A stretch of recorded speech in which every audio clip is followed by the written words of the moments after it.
ꯑꯩ ꯉꯁꯤ ꯚꯤꯗꯤꯑꯣ ꯑꯅꯧꯕ ꯑꯃ ꯄꯨꯗꯨꯅ ꯂꯥꯛꯆꯔꯦ ꯃꯌꯥꯝ ꯚꯤꯗꯤꯑꯣꯁꯨ ꯌꯥꯝ ꯇꯣꯏꯅ ꯅꯝꯕꯁꯨ ꯉꯝꯖꯗ꯭ꯔꯦ ꯑꯩ ꯀꯩꯅꯣ ꯍꯥꯏꯗꯤ ꯑꯩꯁꯦ ꯗꯨꯀꯥꯟꯁꯨ ꯐꯝꯖꯩ ꯑꯗꯩ ꯁꯤ ꯃꯐꯝꯁꯤꯅ ꯌꯥꯝꯅ ꯏꯪꯕꯅꯤꯅ ꯑꯅꯤꯁꯦ ꯄꯨꯟꯁꯤꯟꯅꯗꯅ ꯏꯉꯝ ꯉꯝꯖꯗ꯭ꯔꯦ ꯃꯌꯥꯝ ꯅꯝꯕꯁꯨ ꯁꯤꯗ ꯂꯩꯖꯔꯦ ꯂꯣꯀꯦꯜ ꯌꯦꯔꯨꯝ ꯊꯣꯡꯖꯔꯛꯀꯦ ꯃꯌꯥꯝ ꯁꯤꯗ ꯆꯦꯅꯝ ꯂꯩꯖꯔꯦ ꯁꯤꯗ ꯇꯤꯜꯍꯧ ꯂꯩꯖꯔꯦ ꯁꯤꯒꯅ ꯁꯤꯡꯒ ꯆꯅꯝꯒ ꯁꯨꯕꯅꯤ ꯀꯣꯂꯤꯋꯥꯏꯒ ꯑꯂꯨꯒꯁꯤꯒ ꯂꯩꯖꯔꯦ ꯀꯣꯂꯤꯋꯥꯏꯁꯦ ꯃꯌꯥꯝ ꯑꯩ ꯀꯥꯝꯊꯣꯛꯆꯔꯒ ꯊꯝꯖꯕꯅꯦ ꯑꯃꯨꯛꯀ ꯀꯩꯅꯣ ꯍꯥꯏꯗꯤ ꯌꯨꯝꯗ ꯑꯣꯏꯔꯒꯗꯤ ꯀꯣꯂꯤꯋꯥꯏꯗꯣ ꯂꯣꯒꯦ ꯈꯣꯛꯑꯒ ꯊꯣꯡꯕ ꯌꯥꯕ ꯁꯤꯒꯗꯤ ꯗꯨꯀꯥꯟꯗ ꯌꯣꯟꯕꯅꯤꯅ ꯈꯣꯛꯇꯣꯛꯑꯒ ꯊꯝꯕꯅꯤꯅ ꯃꯅꯥ ꯈꯔ ꯀꯜꯂꯦꯅ ꯑꯩ ꯀꯥꯝꯊꯣꯛꯄꯅꯤ ꯁꯤꯒ ꯂꯩꯖꯔꯦ ꯈꯥꯃꯦꯟ ꯑꯁꯤꯟꯕꯤ ꯃꯌꯥꯝ ꯑꯩ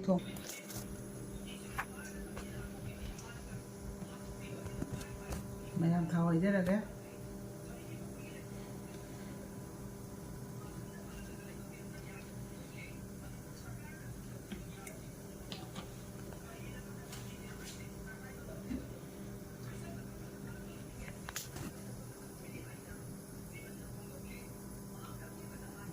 ꯊꯥꯎꯁꯨ ꯃꯨꯜꯂꯦ ꯌꯦꯔꯨꯝ ꯊꯥꯗꯖꯔꯒꯦ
ꯃꯌꯥꯝ ꯌꯦꯔꯨꯝ ꯇꯥꯎꯕꯁꯨ ꯂꯩꯖꯔꯦ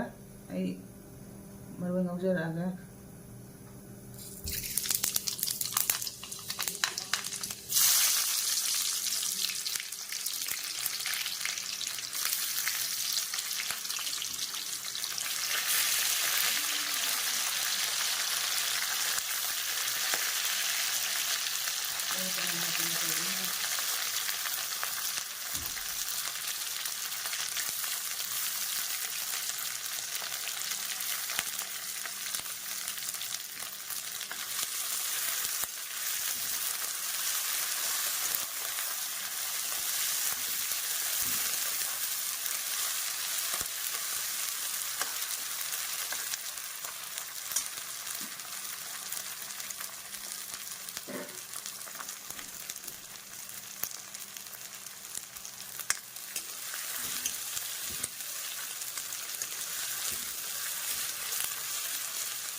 ꯃꯌꯥꯝ ꯑꯩꯅ ꯊꯣꯡ ꯊꯥꯛ ꯇꯧꯖꯔꯤꯁꯦ ꯃꯌꯥꯝ ꯍꯣꯠꯅꯕꯅꯤ ꯑꯩ ꯌꯥꯝ ꯋꯥꯅ ꯅꯝꯖꯕꯅꯤ ꯚꯤꯗꯤꯑꯣꯁꯦ ꯗꯨꯀꯥꯟ ꯐꯝꯕꯅꯤꯅ ꯃꯌꯥꯝꯅ ꯍꯣꯠꯅꯕꯤꯔꯣꯏꯅ ꯈꯜꯂꯤ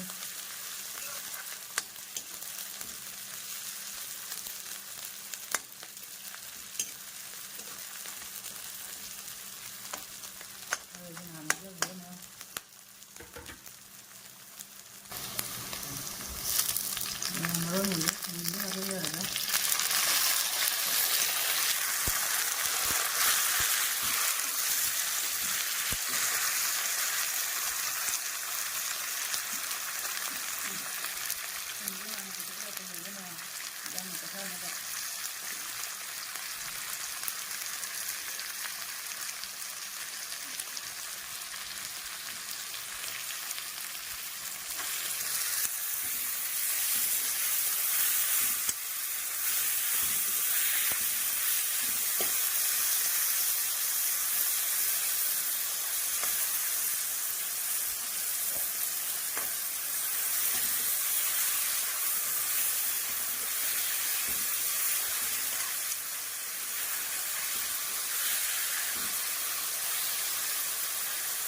Thời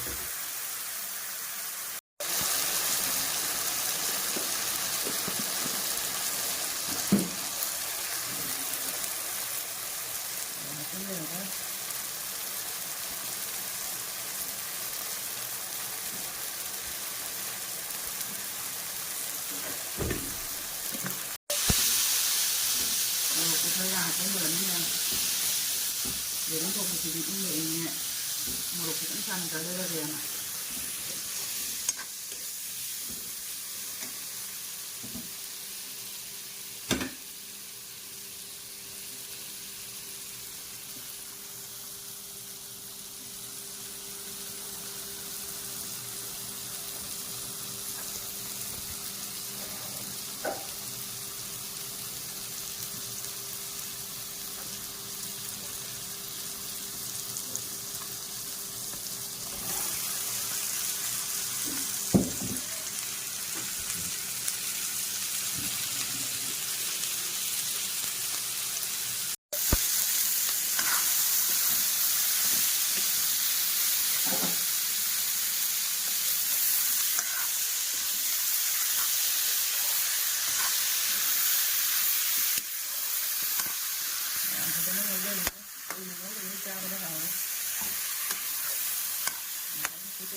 thì đánh hợp cái đấy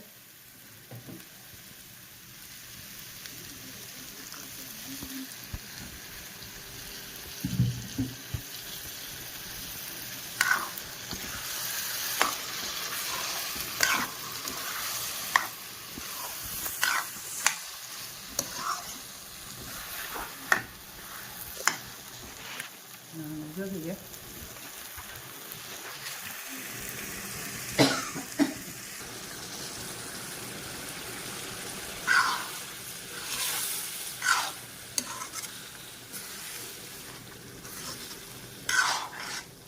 đường dài để làm hạt đến giờ là đây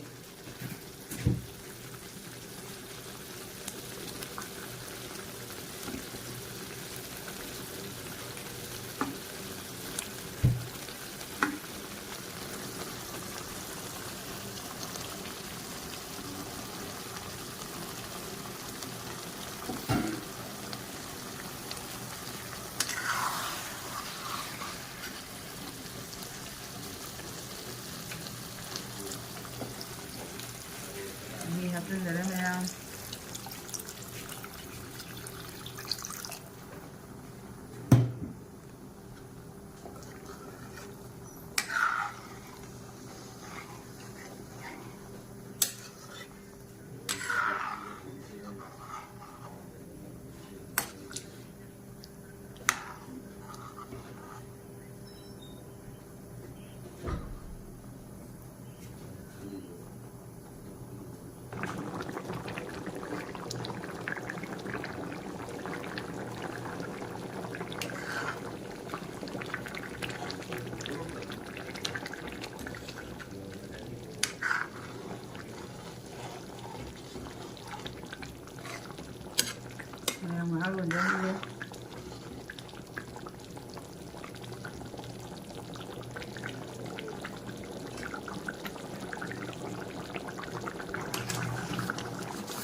meyam jam thong lo jere jadi bom de sini lagi